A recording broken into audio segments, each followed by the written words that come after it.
Bossing, kaya naman po kaya tataas ang sweldo namin.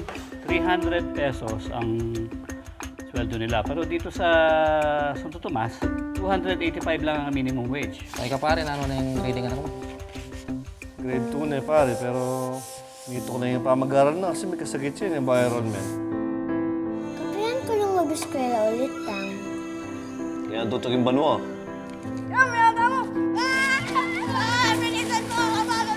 Hindi ko alam, makapasok kasi itong anak ko may sakit eh, may lagnat. Ano mas, sigurado ka? Kawawa naman yung bata eh, kami dalawa lang magkasama. Tinatawag na ako. Sige. Sige na nga. Bakok, may kabaong. Chilin?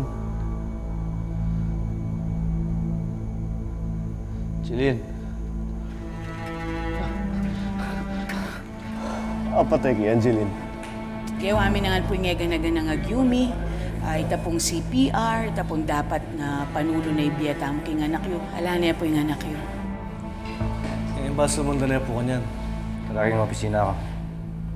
Itong mga medical student na galing Bulacan, nagpupunta lagi dito sa akin yan. Namimili sila ng bangkay. May sabi na akong bossing, sir.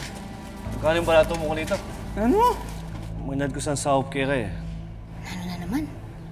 Eh, Angelin, mete. Adyang kapi lang talaga. Wala kang kwenta. Hindi ko may Angelin ka na ako. Walang banwa pa para kulke. Samantala ikaw, magpakanya mo kita Amerikano mo. Tapos sabi mo na wala akong kwenta. Ano naman ito yung sasapyo?